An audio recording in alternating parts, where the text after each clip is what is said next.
Bueno, ahora sí, tuvimos algunos problemas técnicos, nos disculpamos por estos minutos de demora.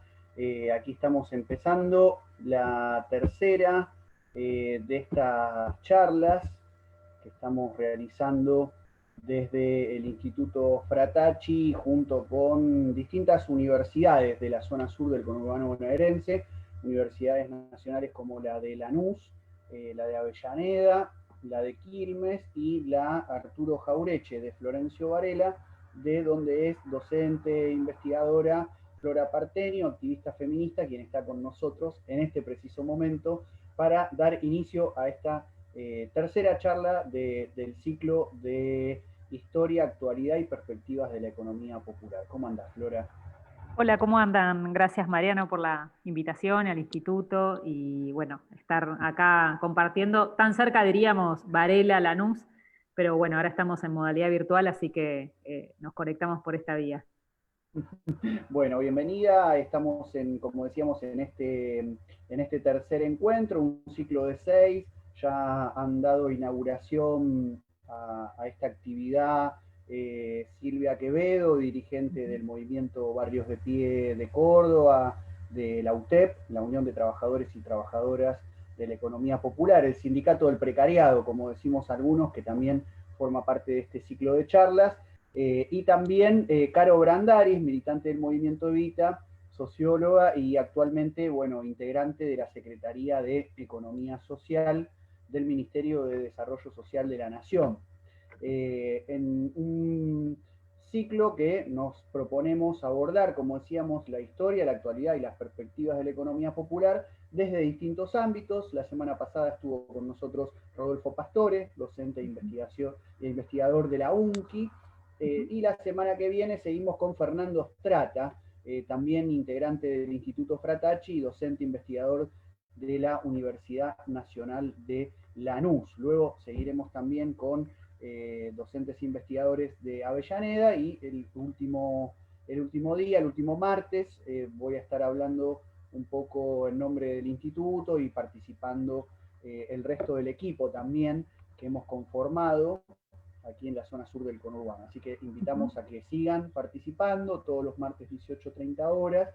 Y también para quienes no han visto los encuentros anteriores o luego quieran compartir este mismo encuentro, pueden ingresar a www.institutofratacci.com.ar, que es nuestra página web recientemente inaugurada además, donde bueno, quedan grabados los videos con las charlas.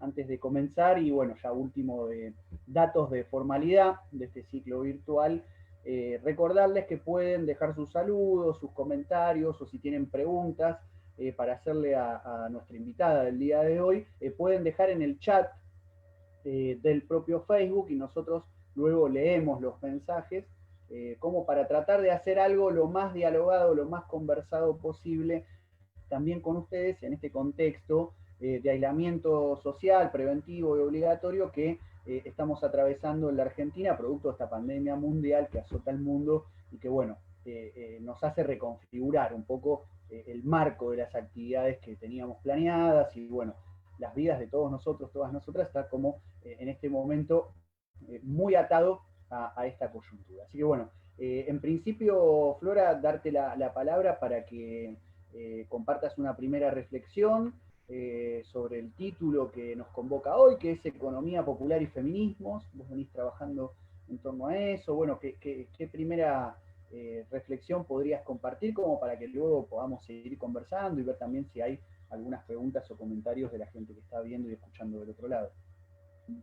Bueno, de nuevo, gracias por la invitación y sí, cuando leía el ciclo de toda la convocatoria que armó el instituto, pensaba cuán importante es en este momento y en el contexto de la pandemia tejer ese vínculo, ¿no? Entre economía popular, economía social, autogestionada, para quienes vienen sosteniendo experiencias previamente a la pandemia, y pensar justamente los feminismos. En los últimos años en Argentina se ha popularizado la extensión y masividad de lo que se conoce como los feminismos populares, y en ese contexto creo que se fueron tejiendo experiencias muy potentes desde las experiencias de la economía popular, desde la economía social, del cooperativismo y la construcción de los feminismos. En ese sentido, yo quería arrancar por una reflexión más histórica, dado que el ciclo también tiene esa impronta de pensar, bueno, los vínculos entre economía, historia, y cómo pensarlo en este contexto. Bueno, digamos, para mí se retrotrae a pensar los vínculos entre educación, género y economía en América Latina y el Caribe, o sea, tener una perspectiva latinoamericana, pero también pensar, bueno, cuáles son los orígenes de estos puentes que se fueron construyendo entre la economía que apuesta por otras salidas y otras alternativas y los feminismos. Y en este sentido, una experiencia que a mí me marcó por conocerla de cerca y al mismo tiempo por aprender en un diálogo intergeneracional con feministas que hoy tienen más de 60 y 70 años, es la experiencia de lo que fue la REPEM, la Red de Educación Popular entre Mujeres de América Latina y el Caribe. Es una red justamente que se fue sosteniendo y construyendo sobre la educación popular y feminista, y en esa red que nace en los 80, y bueno, y obviamente se extiende en diferentes países de América Latina durante los 90 y hasta el día de hoy existe, pueden conocer la página, está en línea todos los documentos que son parte de la historia de la organización. Y esa red, yo creo que lo que plantea es un triángulo que es clave, que es justamente pensar los vínculos entre la educación, con la economía y justamente con los géneros o la relación de géneros, ¿no? Y cuando decimos géneros, tratamos de escapar de esa mirada binaria, ¿no es cierto?, de pensar varón-mujer, sino que pensar cómo también se fueron construyendo expresiones y apuestas por la economía popular desde, por ejemplo, los colectivos trans y travestis, ¿no? En Argentina, si tenemos que plantar un mojón de esa experiencia, es pensar en la cooperativa que quedaba acá en Avellaneda, la que fundó Luana Berkins, que fue la cooperativa Nadie Chazú, y creo que ahí también hubo toda una apuesta, ¿no? Por pensar, a ver, la que venían las militancias LGBT, los feminismos y pensar la economía social, ¿no? Disputar el terreno del cooperativismo desde la identidad trans y travesti en una Argentina que todavía no tenía la ley de identidad de género. Entonces me parece interesante tejer esta historia de cómo se fue construyendo ese triángulo entre educación, género y economía, y cómo hoy tenemos herramientas para pensar que estos puentes son vitales, y más en este contexto, ¿no? En un contexto, como vos dijiste recién, de pandemia global. Bueno, si hay algo que mostró la pandemia global es la crisis de los cuidados, ¿no? Esto, y lo habrán charlado seguramente con Carolina en el encuentro, ¿no? Pensar que hoy por hoy la crisis de los cuidados mostró en todo su exponente el valor que tiene el trabajo y la tarea de cuidados, que está no remunerada y que no está valorizada ni tampoco reconocida. Entonces, en ese sentido, pensar estos puentes nos lleva a pensar que los vínculos entre economía popular y feminismos ponen en tensión el nudo producción y reproducción, que es algo a lo largo de lo cual nos hemos hecho muchas preguntas, sobre todo desde perspectivas críticas, marxistas, digamos, interpelar esa división tan tajante entre las esferas de la producción y las esferas de la reproducción, y cuestionar el concepto mismo de producción, ¿no? Entonces, arrancaría por ahí, digamos, para este diálogo. Bueno, muy interesante ahí para pensar todo lo que, bueno, viene siendo justamente el componente también plebeyo, ¿no?, de la economía popular en relación a este protagonismo, ¿no?, de las mujeres tan marcado en el plano político, ¿no? Me parece que ahí es interesante pensar un poco a nivel de genealogías cómo la economía popular aparece fundamentalmente, podríamos pensar en el escenario público argentino, no sé, los últimos 5 o 10 años, pero que tiene una conexión bastante directa, incluso organizacional, con lo que fue el denominado movimiento piquetero, y todo el entrelazado también de luchas de derechos humanos que tuvieron a las madres y las abuelas, ¿no?, como emblema de todo ese protagonismo de las mujeres en algo que quizás te lo tiro también como para conversar, que aparece como una complejidad, que es un fuerte protagonismo de las mujeres y a la vez muy ligados a esto del ámbito de la reproducción y cómo abordar esta valoración por un lado y por otro lado problematizar que no es un destino, ¿no?, natural que sean las mujeres que más se dediquen a los cuidados, quienes más se dediquen a las tareas de reproducción. Entonces, cómo pensar esa ligazón, ¿no?, desde las perspectivas críticas.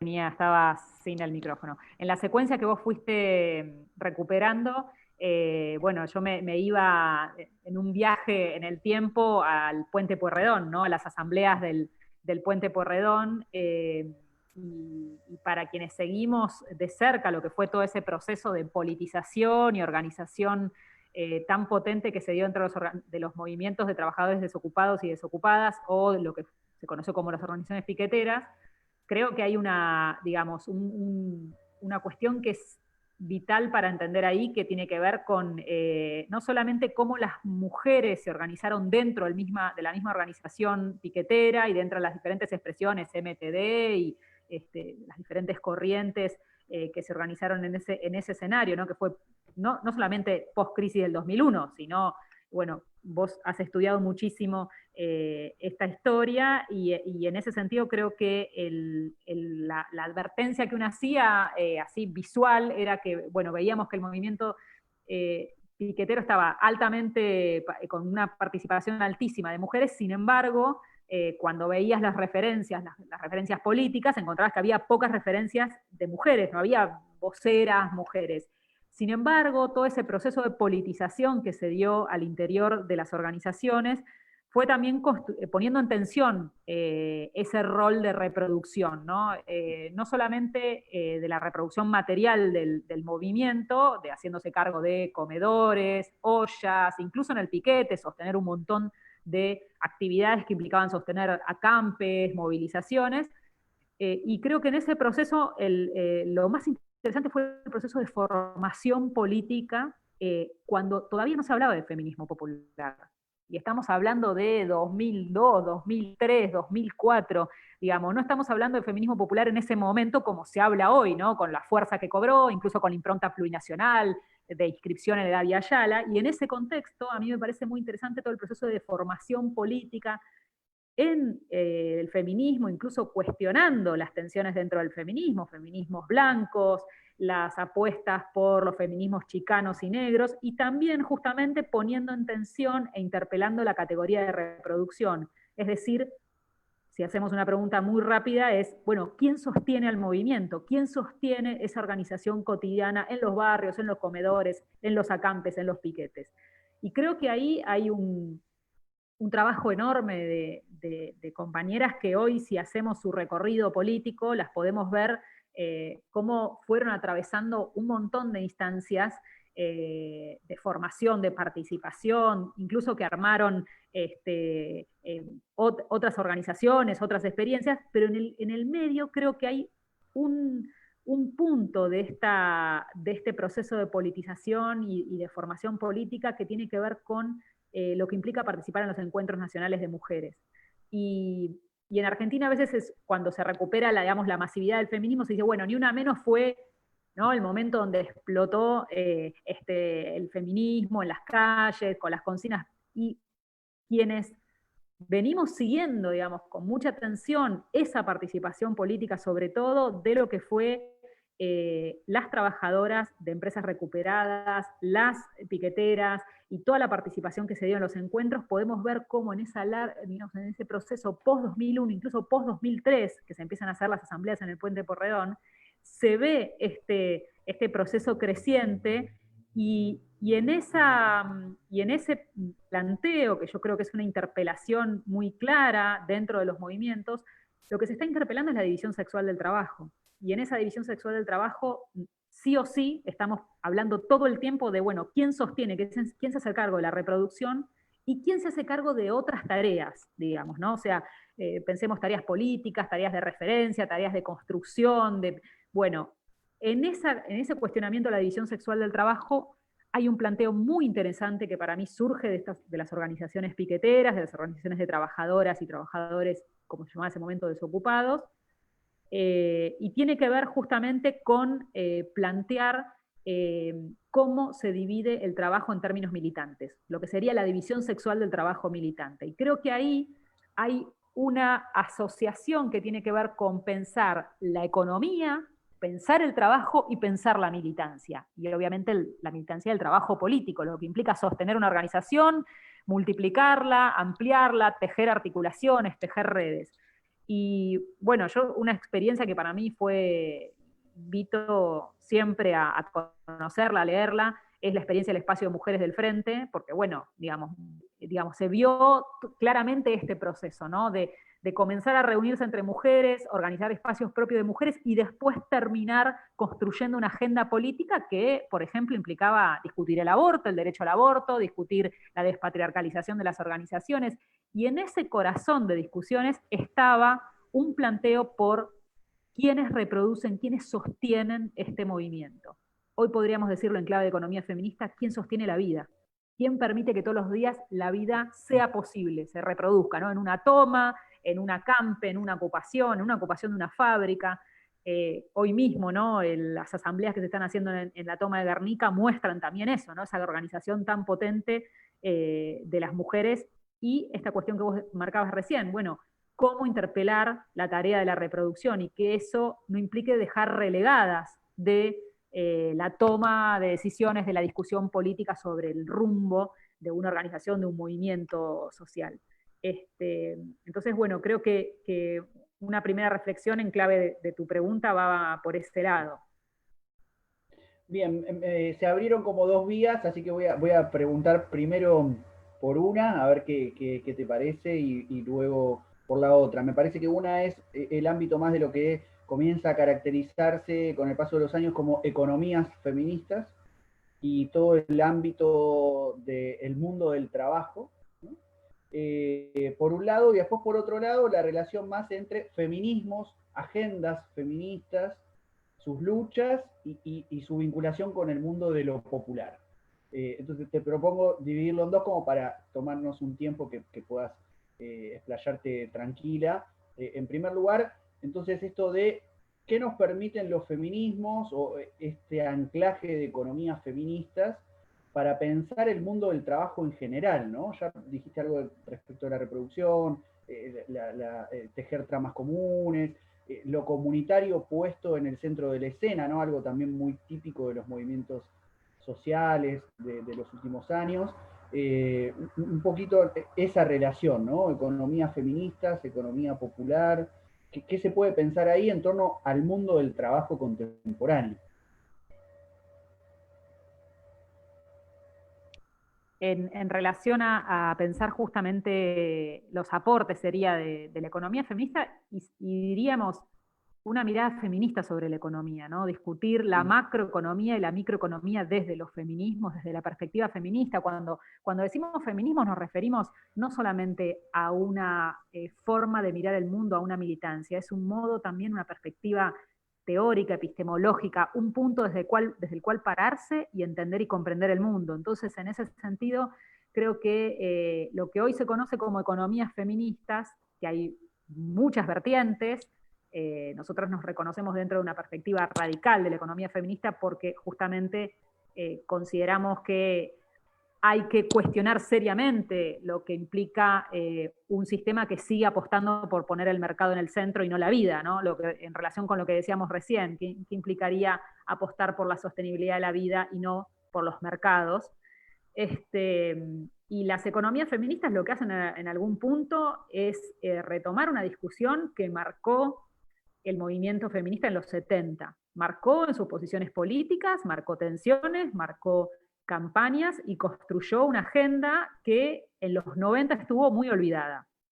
Con esto me refiero al debate que se da en los 70 dentro del autonomismo obrero, dentro de las expresiones marxistas del feminismo, dentro de lo que se llamó la nueva izquierda, no solamente en Europa, sino también va a tener sus rebotes acá en Latinoamérica. Voy a referirme a dos ejemplos que para mí son vitales para entender este recorrido. Uno es el planteo que nace de las italianas, de María Rosa Dalla Costa, de Silvia Federici, diciendo, bueno, el trabajo doméstico es la palanca que mueve el mundo y es la palanca que puede pararlo, ¿no? O sea, esta idea que hoy conocemos como, bueno, nosotras movemos el mundo y podemos pararlo, bueno, tenía que ver con un planteo que en los 70 fue muy fuerte, y fue un planteo dentro de la perspectiva marxista de decir, ¿cómo es posible pensar la importancia del trabajo doméstico? En ese momento no se hablaba de cuidados, se hablaba de trabajo doméstico, cuánto valor tiene nuestro trabajo y qué pasa si nosotras dejamos de hacerlo un día, todas, al mismo tiempo.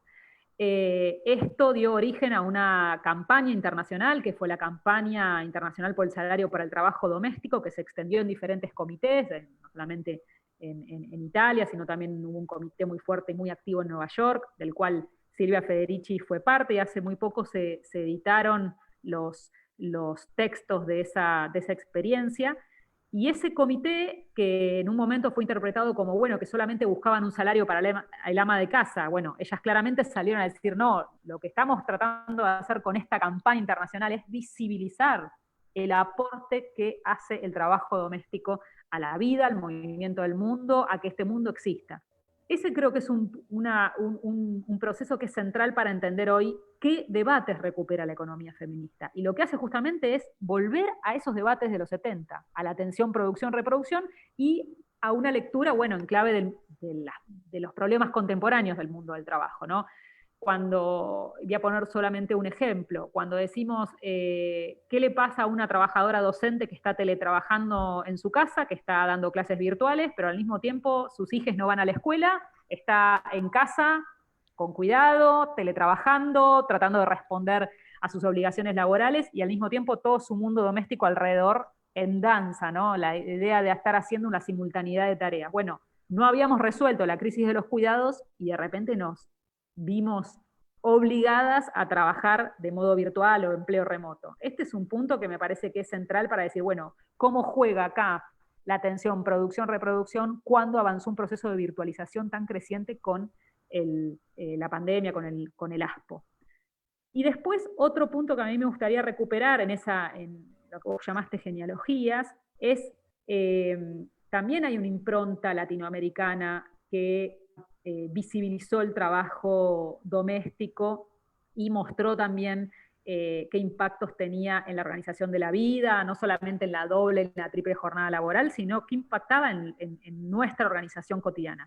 Y ese fue el trabajo de Isabel Arguía, que es una argentina que se fue a vivir a Cuba, que junto con su compañero comenzaron a escribir a fines de los 60 y 70 en esta clave, y se vinculó con otras feministas, algunas en el exilio, otras aquí en Buenos Aires con proyectos editoriales, y habló de la categoría de trabajo invisible, justamente para referirse al trabajo doméstico. Dijo, el trabajo doméstico es el trabajo invisible, es el trabajo que nadie ve y que sin embargo sostiene nuestras vidas cotidianamente. Sin decir, soy economista feminista, de alguna manera estaba sentando las bases de eso.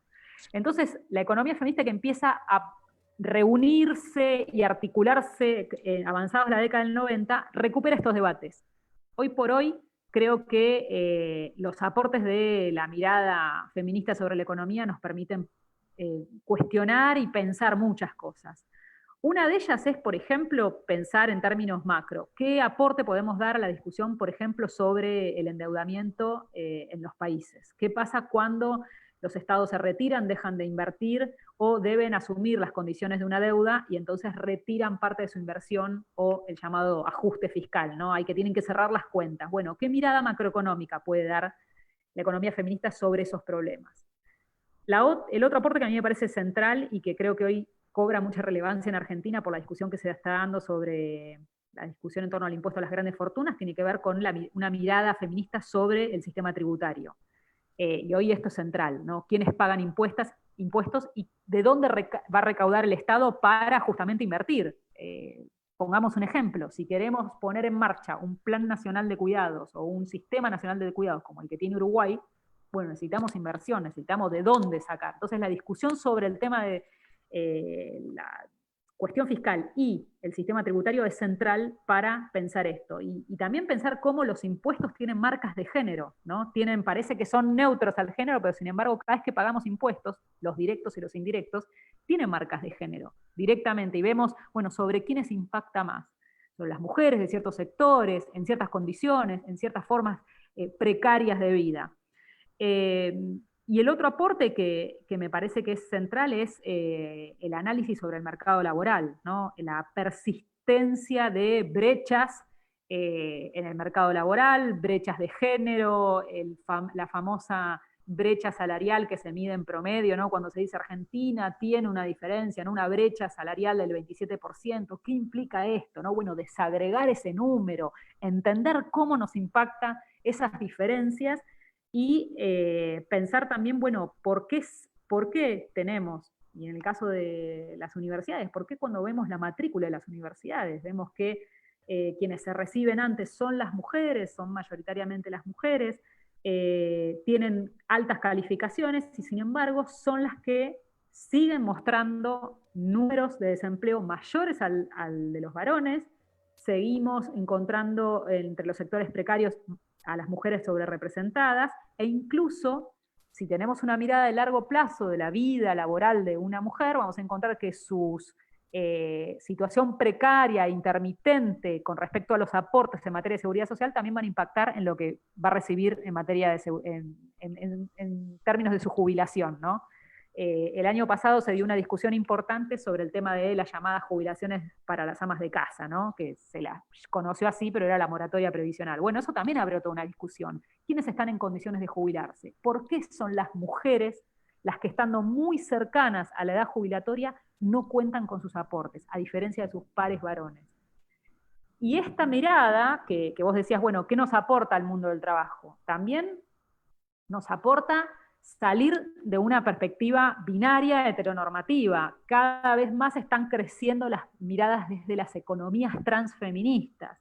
¿Y qué implica esto? Bueno, también problematizar que cuando los números cuentan, cuando caen los análisis estadísticos, tienen miradas muy binarias, ¿no? Siempre terminamos contabilizando desempleo varón y mujer, y no cuál es la situación de desempleo de las personas trans y travestis, qué pasa con las personas no binarias, en qué tipo de categorías entran. Bueno, eso es algo que tenemos que ir avanzando en el sistema de registros, de encuestas, del censo. Bueno, la apuesta de este censo que se iba a realizar este año era también justamente poder visibilizar todas estas identidades, pero eso también es fundamental porque después de esos números que aparecen son después impactos directos sobre el diseño de política pública. Entonces también, en este sentido, una mirada desde las economías transfeministas aportan a esta discusión. Y aportan a una discusión donde en un contexto de pandemia se discutió la ley de cupo trans, que después terminó saliendo por decreto, pero digo, si pensamos en la provincia de Buenos Aires, tuvimos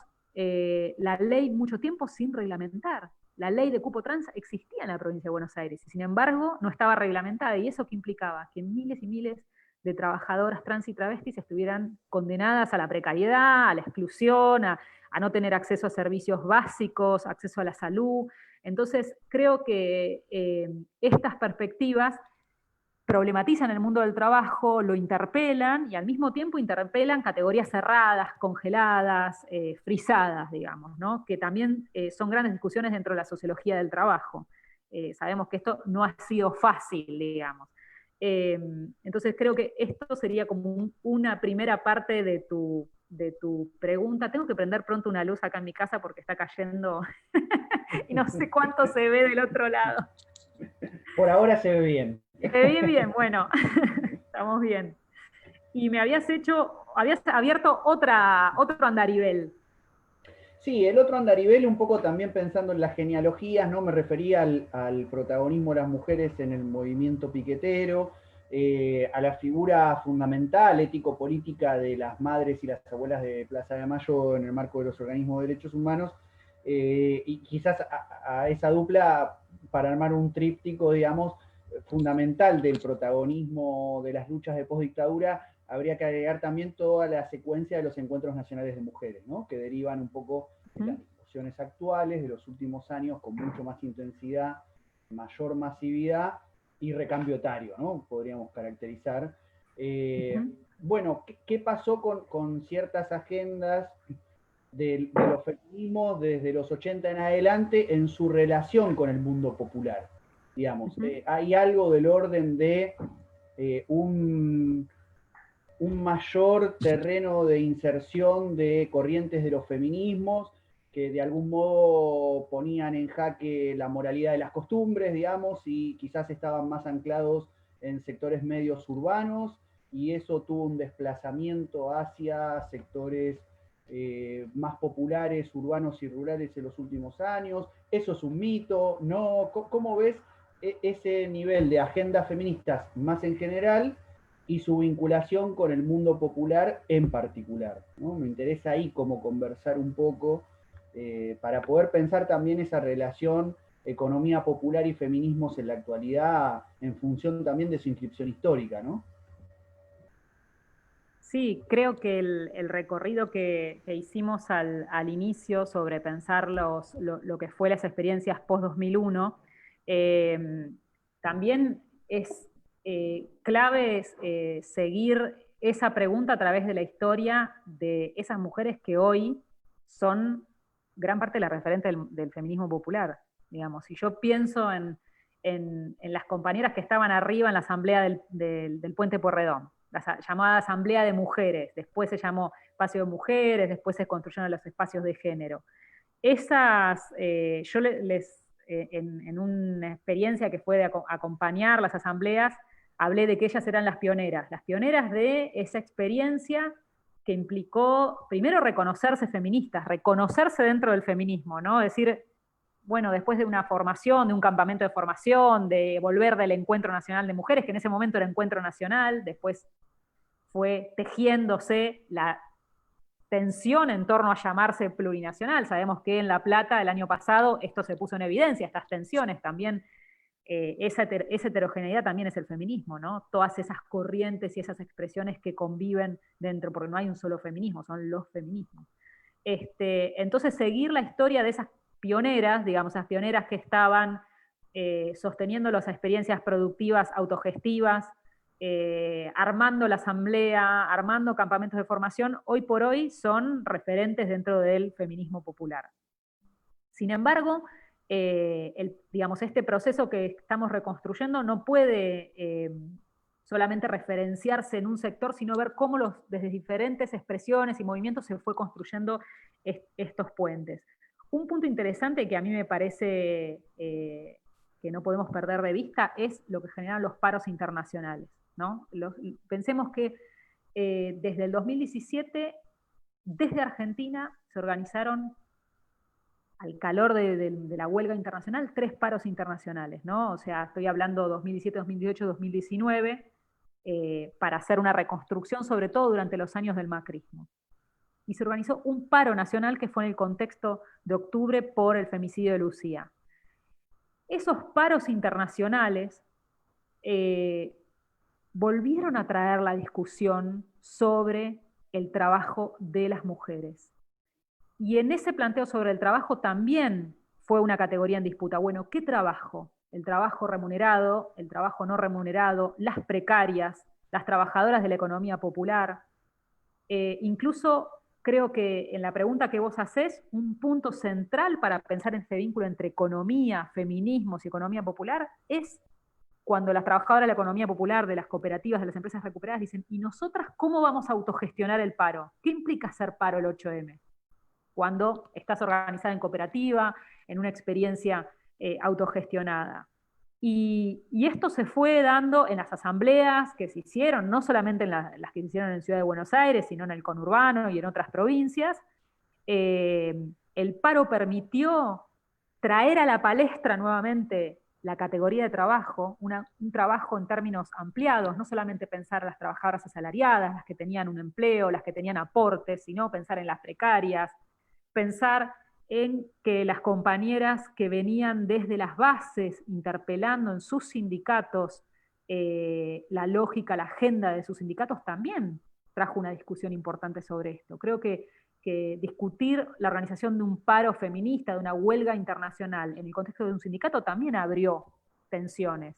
Un feminismo que empezó a reconocer feminismos sindicalistas, sindicalistas feministas, digamos. Hay también ahí toda una construcción que viene incluso de sectores muy diversos, no solamente estatales, trabajadores del sector privado, y creo que ahí hay una apuesta también por cuestionar la forma de organización sindical y la herramienta del paro en el contexto de los feminismos. Y otro punto que a mí me parece interesante pensar es cómo al calor, ¿no?, de ese proceso de organizarnos en el marco de los paros, digo de organizarnos porque me sentí muy parte de lo que se armó no solamente a nivel internacional, se recupera algo en los feminismos que es el carácter internacionalista. Y esto también nos pone a dialogar con las luchas en términos de, bueno, cómo pensar nuestra articulación con las luchas obreras de los sectores trabajadores, clases trabajadoras, en clave internacionalista. O sea, armar un paro, una huelga internacional, también pone en escena esa potencia del feminismo para pensarse en clave internacional. Y creo que acá hay un punto también que se empieza a enlazar con compañeras de América Latina, pero también con compañeras de otras regiones, de otros continentes. Eh, y en este sentido creo que lo que se muestra es que hay tensiones también, no, digamos, no es solamente, porque si no estaríamos homogeneizando, ¿no? Como los feminismos sin conflictos, no, bueno, también eso evidencia tensiones, quiénes pueden parar, quiénes son las que pueden salir a la calle ese día y quiénes son las que no pueden salir, y qué otras formas o estrategias de protesta o organización o paro pueden hacer desde sus casas, desde sus espacios comunitarios, desde sus cooperativas. Creo que esto se mostró en los paros. Este año tuvimos uno nuevo, de hecho este año fue la última vez el 8 de marzo fue la última vez que nos vimos todas en la calle, después pandemia, cuarentena, aislamiento social y no volvimos a salir. El 8M fue la última vez que nos vimos en las calles. Y creo que a mí me parece que lo más potente de estas experiencias de los paros es que trae nuevamente a la discusión el concepto de trabajo. Y después plantearía algo que tiene que ver con una mirada sobre la economía, el trabajo y también un cuestionamiento, si se quiere, más macro, que tiene que ver con las expresiones que se dieron durante el macrismo contra la agenda de comercio internacional que tenían estos gobiernos, digamos, claramente enmarcados en políticas de ajuste estructural, estas políticas de austeridad, que fueron los 4 años que atravesamos hasta diciembre del 2019. Y en este sentido me parece interesante recuperar la experiencia de los foros feministas que se articularon contra la OMC y contra la agenda del G20. Esto también es interesante porque es otro andarivel donde implica pensar, bueno, cómo los feminismos pueden construir una agenda frente justamente a foros económicos internacionales, frente a agendas de tratados de libre comercio, frente a el foro del G20 que se hizo en la Argentina y que implicó un operativo policial, digamos, con la llegada de los referentes de diferentes países. Entonces creo que acá también hay como al calor de un escenario de mucho ajuste, de endeudamiento, digamos, como fueron los 4 años que pasaron, también se generan expresiones de resistencia desde los feminismos, cuestionando esa política de comercio, cuestionando la política de endeudamiento, cuestionando el ajuste, y en el medio se organizaron estos 4 paros que mencioné, ¿no? 3 internacionales y 1 nacional, el de octubre. Entonces creo que estos puentes se tendieron y bueno, también hay que ver cómo se van soldando, ¿no? en nuevas agendas, cómo se van reconfigurando esas agendas. Y otra es la que vos mencionaste, ¿no? Al calor de los encuentros nacionales de mujeres, bueno, lo que fue la apuesta por lo plurinacional, por tener un encuentro plurinacional, que el año pasado en La Plata tuvimos la expresión de esto, había 2 comisiones organizadoras y también implicó, bueno, ¿qué implica nombrarnos de esta manera? Así que creo que en esto, yo en esta secuencia que estamos reconstruyendo pondría como estos mojones, ¿no? Como estos hitos que nos permiten entender estos diálogos, permiten entender tensiones también, y bueno, cómo es posible configurar una agenda en los próximos años.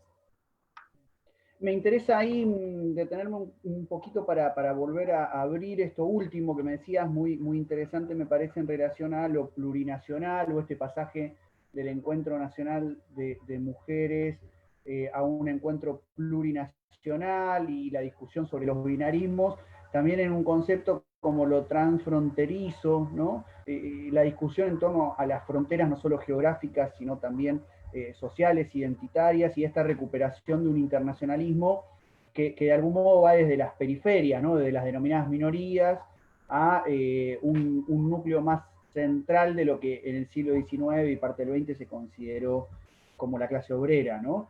Si uno atiende también a que otro andarivel internacionalista corrió por el lado del campesinado, ¿no? De la vía campesina, por ejemplo, que tampoco era el sector social que históricamente se consideraba central, ¿no? Entonces, cómo se mueven, cómo entramos en un terreno movedizo en términos de recuperación de un internacionalismo, pero que a su vez pone en discusión el sujeto, ¿no? Y pone en discusión el mundo del trabajo y qué implica eso en el siglo XXI, en un contexto en el que América Latina también jugó un rol importante en ese sentido, ¿no? Entonces, como recuperar un poco esa dimensión de cierto borramiento de fronteras nacionales en función de un internacionalismo de los pueblos, pero también de una relación en torno a las identidades más fijas y de aquellos sectores que quizás fueron considerados centrales durante décadas enteras y quizás han quedado centralmente anquilosados en concepciones más tradicionales, ¿no? Recordaba recién mientras hablabas que el pensador francés Félix Guattari hace referencia a la necesidad de una reconversión ecológica de la acción sindical, dice él ya en los años 80, ¿no? A donde un movimiento obrero se deje permear, dice él, por los ecologismos y los feminismos, ¿no? Hace ya 30 años atrás, y si uno piensa las realidades actuales, han sido justamente los ecologismos y los feminismos aquellas corrientes que quizás más tensionaron o muchas veces más entran en contradicción con el mundo obrero más tradicional, ¿no? Entonces, bueno, ¿qué pensar ahí en relación también a una agenda posible, ¿no? De lo popular, de la transformación. Sí, yo pensaba mientras te escuchaba que una escena donde se congregan y articulan estos diferentes movimientos y también expresiones de identidades con toda su diversidad es el momento del ALCA, el momento en el que se le dice no al ALCA. ¿Y por qué digo esto? ¿No? Parece que hubiera pasado un montón de tiempo, pero si uno mira la historia, eh, y nos vamos hacia Mar del Plata, digamos, y vemos lo que pasó en ese contexto, vos decías, bueno, un momento de América Latina donde, bueno, primero una configuración posible sobre liderazgos políticos y presidenciales, digamos, y presidentes que se nuclean ahí, pero también lo que pasa afuera, digamos, ¿no? Lo que pasa en la calle en ese contexto, cuando se le dice no al ALCA, cuando se entierra al ALCA en Mar del Plata. Y para mí la escena más gráfica de eso es la escena frente a las vallas, que siempre recuperamos, incluso cuando tratamos de tejer esa historia, porque nosotras estuvimos en lo que fue el Encuentro Nacional de Mujeres en octubre, un mes antes de que se lleve adelante justamente la cumbre del ALCA, en Mar del Plata. Y en esa escena, digamos, de confrontación, incluso estaba la policía con un operativo fuertísimo, estaba Diana Zacayán, estaba Norita y estaba diferentes feministas de experiencias sindicales, de organizaciones políticas, sociales, de partidos. Bueno, digo, en esa experiencia creo que también muestra esto, ¿no? Cómo en luchas que fueron tan fuertes para mostrar y decir no a un modelo económico, a una salida económica, que sabíamos que era una falsa solución, así como ahora también estamos discutiendo sobre las falsas soluciones. En ese contexto, bueno, decirle no al ALCA sintetizaba primero una lucha muy potente frente a una posible salida para Latinoamérica, que era esa gran alianza con el norte. Y después pensar, bueno, cómo esos movimientos se articularon, esas expresiones se articularon ahí. Yo digo, la nombro a Diana Zacayán porque, bueno, es como una de las referentes para pensar lo que fue la lucha por el colectivo trans y travesti en la Argentina. Por algo, la ley de cupos fue parte de sus batallas. Pero después, como lo que vos decís, bueno, ¿cómo pensar las agendas hoy?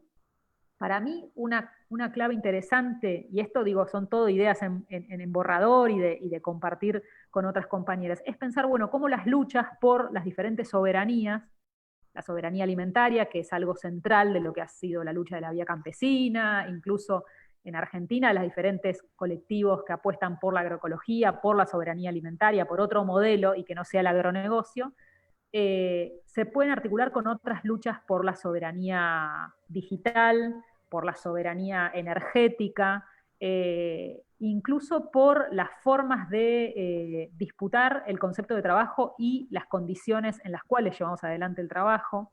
Eh, Creo que en este contexto en el que estamos actualmente, una de las grandes preguntas es cómo es posible articular los movimientos, digamos, las expresiones sindicales sobre diferentes sectores de actividad con, por ejemplo, aquellos que se están organizando en el marco del llamado capitalismo de plataformas, ¿no? Pensar los trabajadores y trabajadoras de aplicaciones que hoy, digamos, pedalean gran parte de la ciudad de Argentina y de Latinoamérica, digamos, cómo estas expresiones de organización son posibles de articularse en una agenda con quienes tienen un trabajo aún formal, registrado, y cómo se van tejiendo luchas. Vos decías recién, si hay algo que mostraron incluso en los últimos años, si hay dos actores que son para mí uno de los más activos en términos internacionales. Uno es contra el cambio climático o por la justicia climática, y el otro ha sido el feminismo, los feminismos.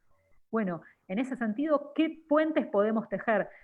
A mí uno de los últimos que vengo trabajando tiene que ver con esto, con explorar las posibilidades de la soberanía digital en un contexto donde peleamos por soberanía, por nuestros cuerpos, por soberanía alimentaria. O sea, qué preguntas y qué agenda podemos construir en este sentido. Y creo que si hay algo que mostró la pandemia, ha sido quiénes han sido los grandes ganadores de la pandemia, ¿no? Cuando vemos los titanes de la tecnología que fueron los que estaban totalmente preparados para advertir y conectar a este mundo en pandemia, bueno, uno es ese sector. Y entonces, bueno, ¿qué implica en nuestras formas de organización, de pensar el trabajo? ¿Qué implica pensar el trabajo en ese contexto? Y el otro creo que es el tema energético.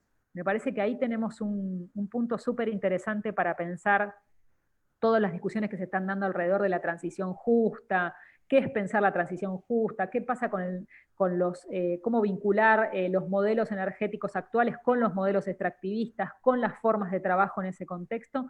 Creo que ahí tenemos también una llave para pensar, porque creo que también se conecta con los movimientos por la justicia climática, por la ecología, por el ecofeminismo, entonces, y el ecosocialismo también. Entonces creo que hay también ahí una punta interesante para pensar en este sentido.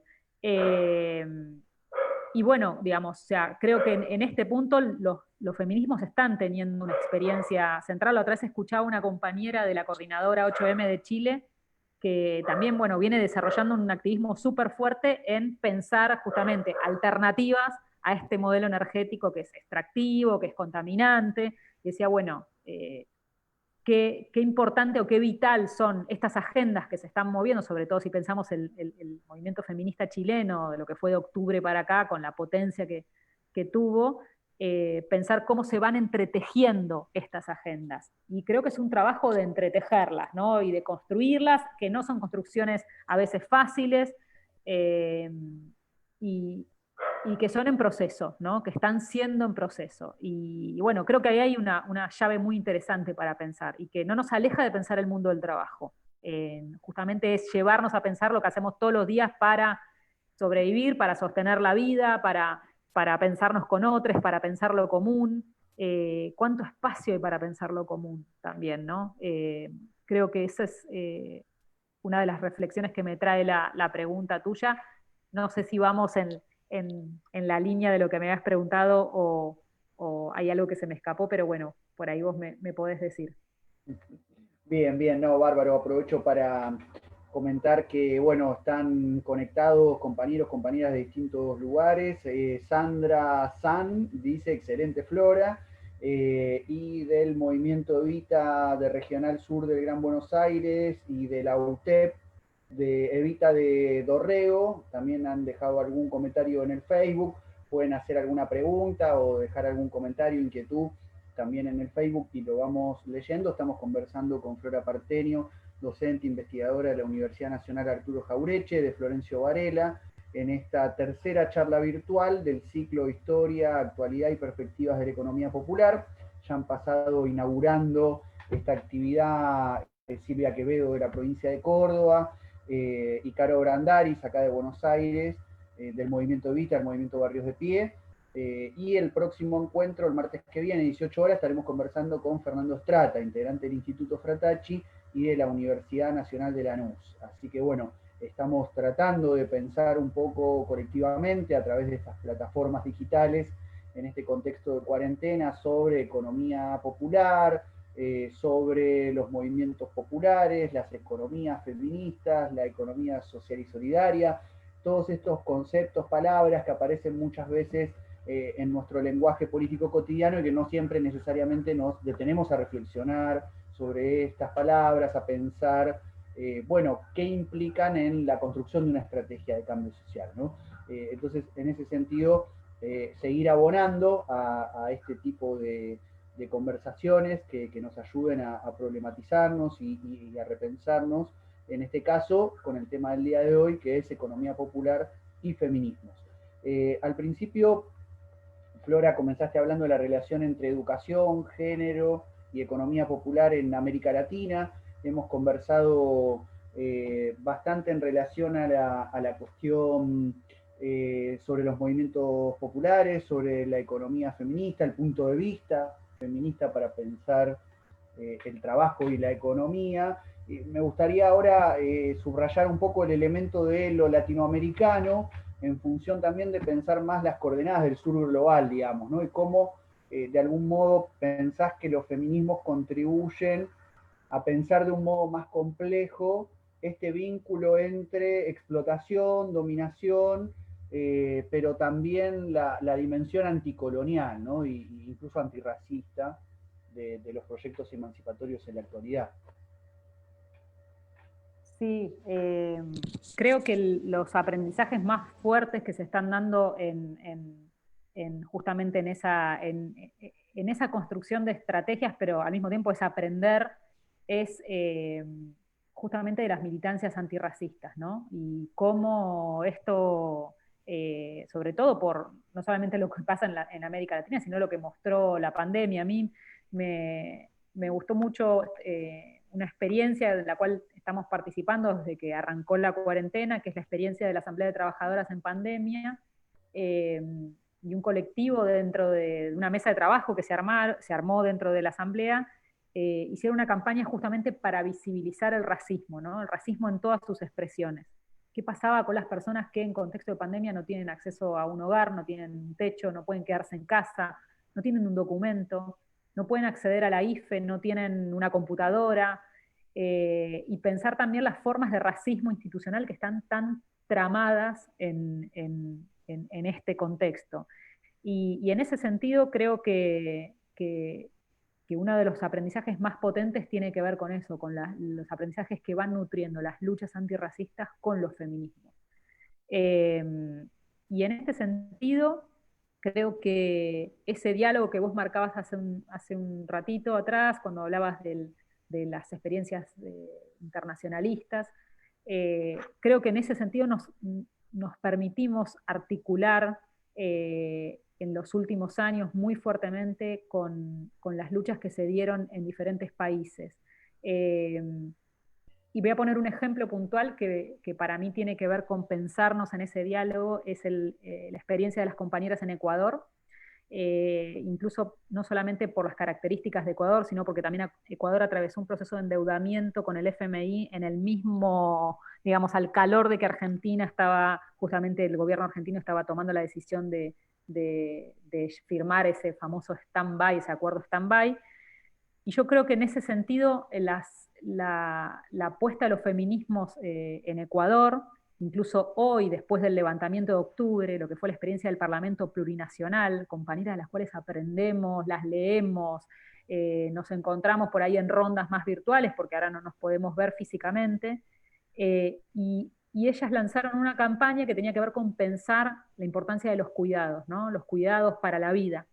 en esa lógica, en ese diálogo entre movimiento indígena, mujeres, feminismos, lesbianas, trans, travestis, o sea, sin invisibilizar ninguna identidad o jerarquizar, cómo lograron, digamos, construir en esa experiencia que fue después del levantamiento de octubre, pero que tiene antecedentes, por ejemplo, en lo que fue el llamado que hicieron para el 8M, del cual nosotras lo seguimos muy atentamente, el llamado para el paro internacional, ellos hicieron un llamado justamente a la huelga, al levantamiento, y en esa clave me parece interesante aprender de estas experiencias que justamente ponen en diálogo la potencia del movimiento indígena, las tensiones con los feminismos, con las organizaciones sindicales, y puse el ejemplo de Ecuador porque, bueno, el año pasado Ecuador en el contexto de octubre, frente al paquetazo de medidas neoliberales, bueno, vimos lo que fueron esas jornadas de lucha tremendas en las calles, y la resistencia, y también cómo en esas expresiones se veía también, ¿no? En los diferentes paradas y instancias de resistencia, cómo eran las mujeres las que estaban sosteniendo ese levantamiento, ¿no? A partir de la organización de ollas y cuidados comunitarios y demás.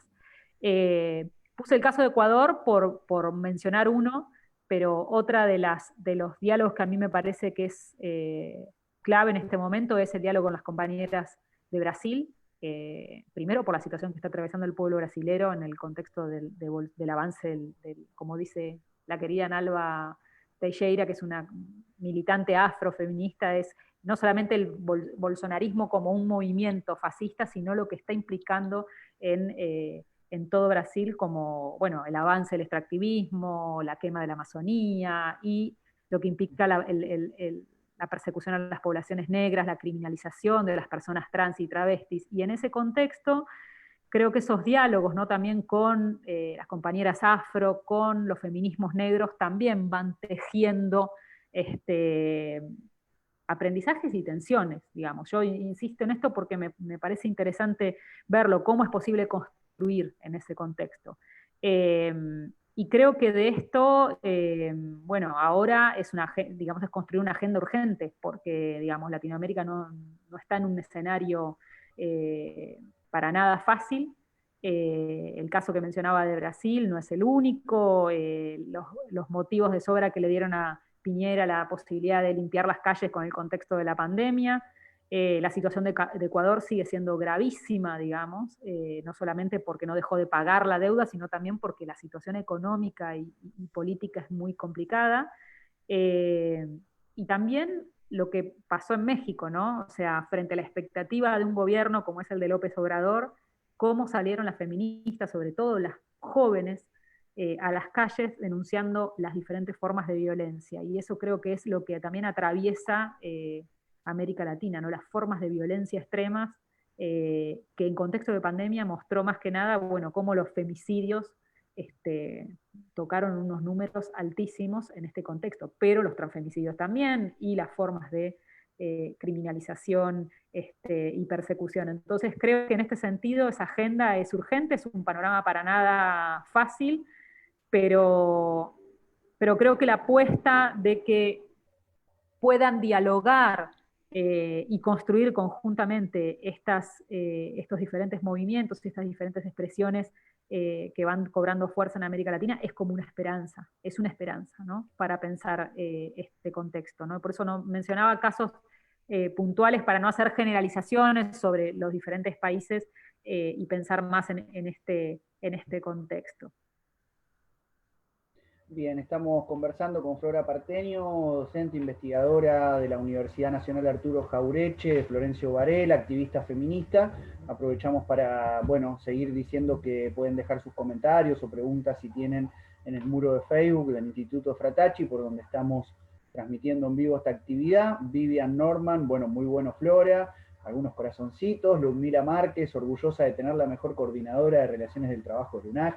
Bueno, van mandando saludos a algunas de las personas de los colectivos que se están conectando desde distintos lugares del país, siguiendo este ciclo de charlas virtuales, que vamos a, bueno, seguir difundiendo luego por nuestra página web, www.institutofratacci.com.ar, donde pueden ver también la charla de Rodolfo Pastore y la de Silvia Quevedo y Caro Brandaris, y donde vamos subiendo el material tanto audiovisual como de análisis, reflexiones y de producción de arte popular, en la que estamos embarcados en estos meses de construcción de esta experiencia del Instituto Generosa Fratacci.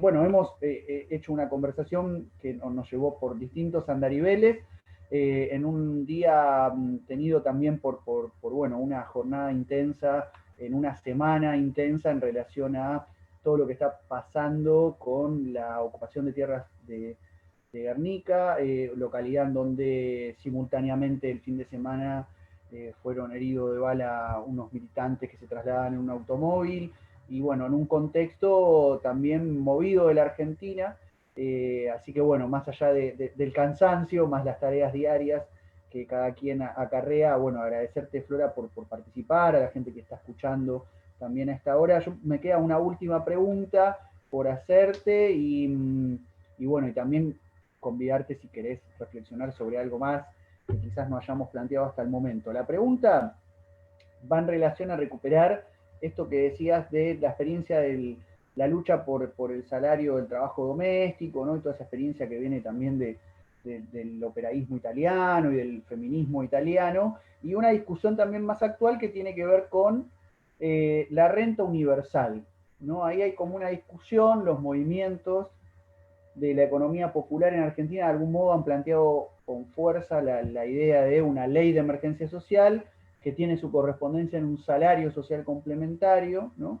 Que de algún modo reconoce una serie de actividades que no estaban reconocidas y por lo tanto remuneradas, ¿no? Bueno, y otros sectores están planteando la idea de una renta básica universal, ciudadana, digamos, ¿no?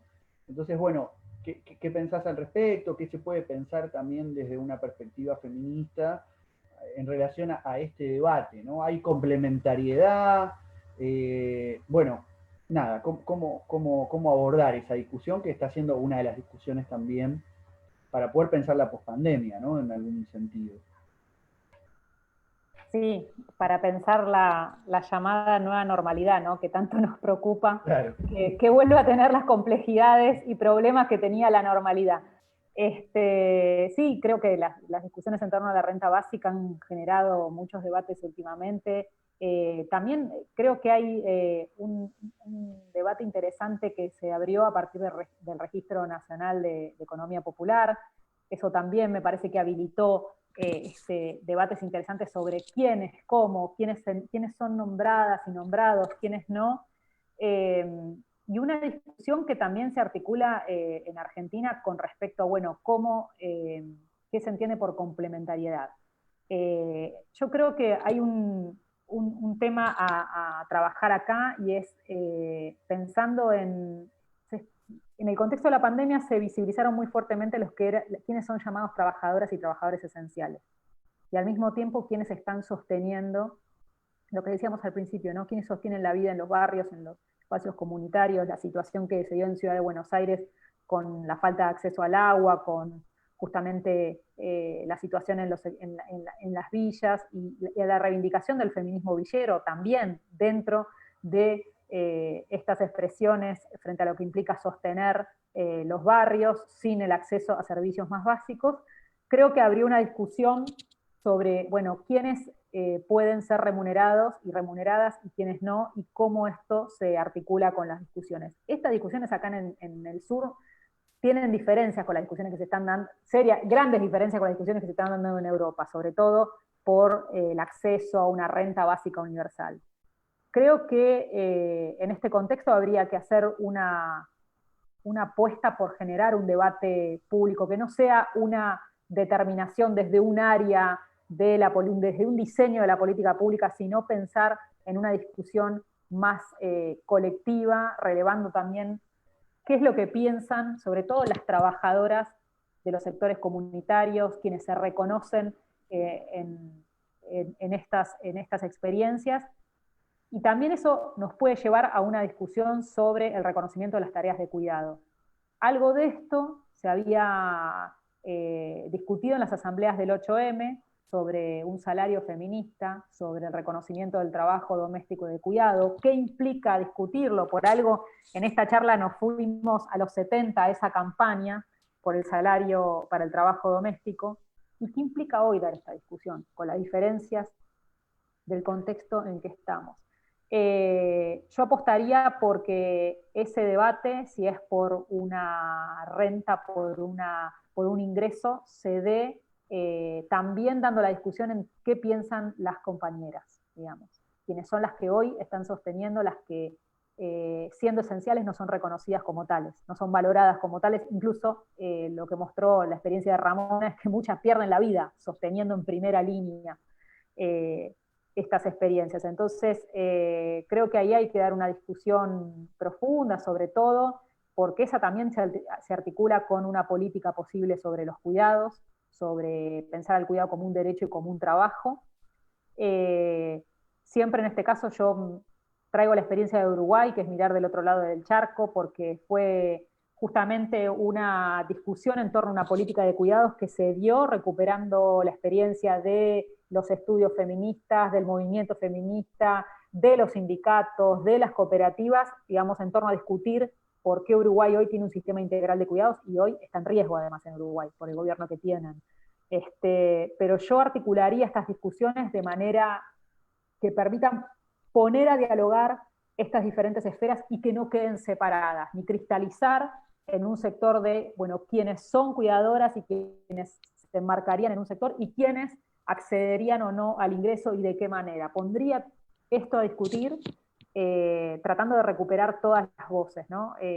Una de las cuestiones que se dio en este contexto de pandemia fue avanzar sobre ciertas regulaciones o tratar de regular ciertas áreas, por ejemplo, lo que fue la discusión del teletrabajo. Y bueno, nosotras desde los feminismos decíamos, es súper importante que en esta discusión del teletrabajo estén presentes las voces feministas. Bueno, en esta discusión sobre el ingreso, si se habla de complementariedad o no, estén presentes las organizaciones de la economía social, de la economía popular, de las empresas autogestionadas, de los espacios comunitarios, desde los feminismos populares, porque justamente eso es lo que le va a dar más fuerza a el formato, la configuración que vaya tomando.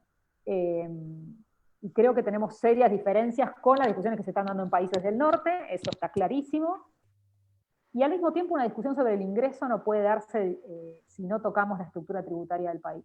Yo insisto en esto, en una discusión feminista sobre el sistema tributario. Argentina, al igual que otros países de América Latina, sigue teniendo un sistema tributario regresivo. Esto sabemos que impacta directamente en el bolsillo de quienes menos tienen, y que si miramos en esa estructura y en esa distribución vamos a ver que son las mujeres justamente las que se ven más afectadas por esto. Entonces, creo que nos encontramos en un momento que, aunque se diga es un contexto de pandemia difícil, digamos, estamos en un momento de poder ponerlo en discusión todo.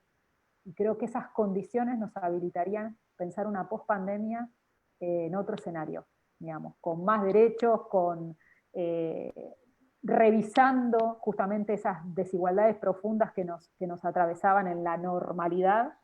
Y creo que ahora es el momento de dar esas discusiones, ¿no? Por algo creo que se está debatiendo esto, pero al mismo tiempo se está empujando la posibilidad de que se avance en esas nuevas diseños, en esas nuevas políticas, y creo que este es el momento, ¿no? Creo que es ahora. Cerré con algo más esperanzador.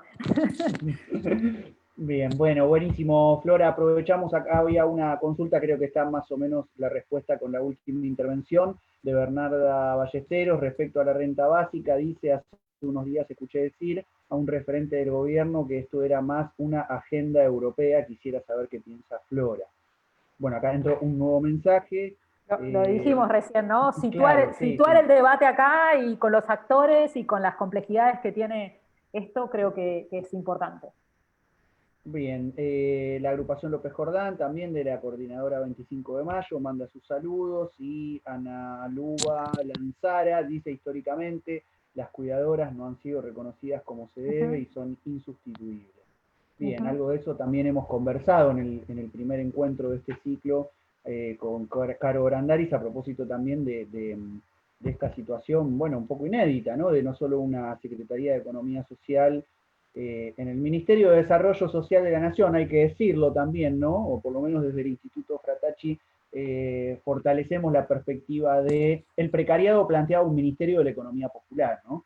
Bueno, se obtienen conquistas, el resultado es una Secretaría de Economía Social y en el Ministerio de Desarrollo Social de la Nación, no en trabajo, no en economía, ¿no? Ministerios donde quizás debería estar la Secretaría, pero bueno, dentro de la actual estructura estatal argentina existe esta Secretaría con una dirección de cuidados integrales que dirige Carolina Brandaris y que bueno, de algún modo responde a estas inquietudes que se vienen presentando en la agenda de los movimientos sociales en los últimos años.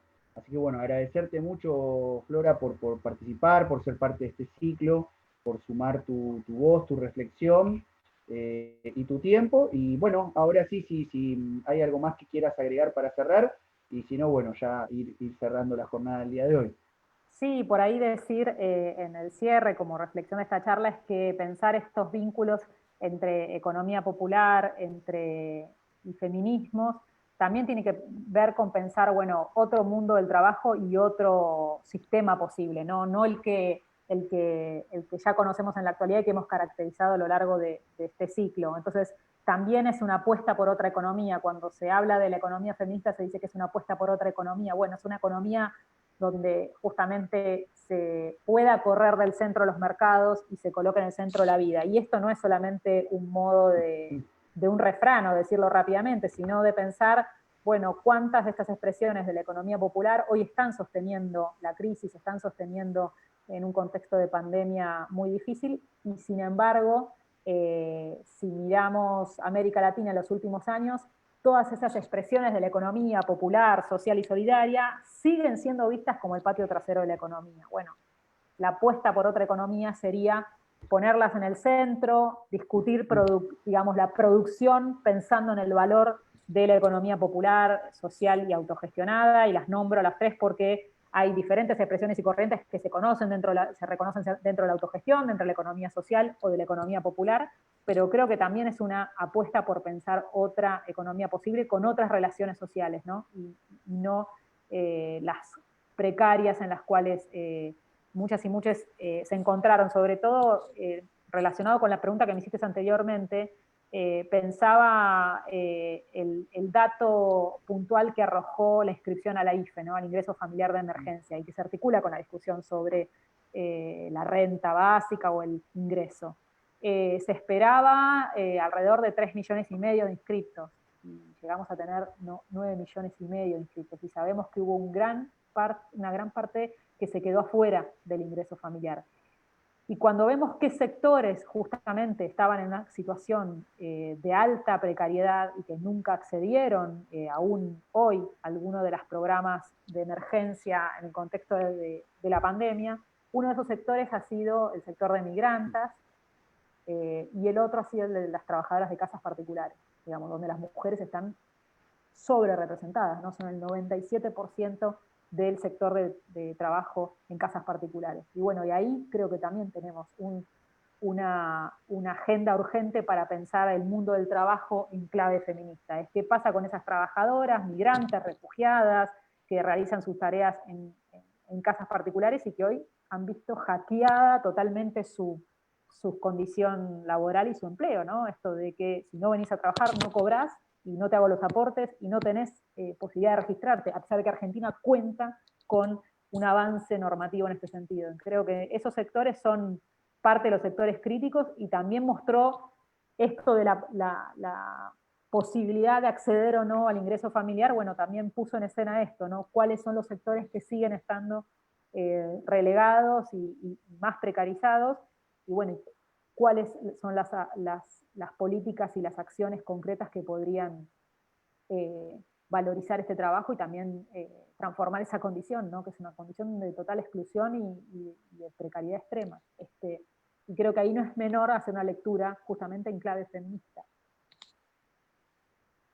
Bueno, Flora, te agradecemos mucho. Recordamos que hoy estuvimos conversando con Flora Partenio, investigadora, docente de la Universidad Nacional Arturo Jaureche de Florencio Varela, activista feminista, y que seguimos el próximo martes 6 de octubre, 18:30 horas, con Fernando Strata de la Universidad Nacional de Lanús y también integrante del Instituto Fratacci, en este ciclo que hemos denominado Historia, Actualidad y Perspectivas de la Economía Popular, un poco pensando en pensar la pospandemia, como decimos siempre, en la primera línea con las y los últimos de la fila. Te agradecemos mucho, Flora, y bueno, seguimos en contacto.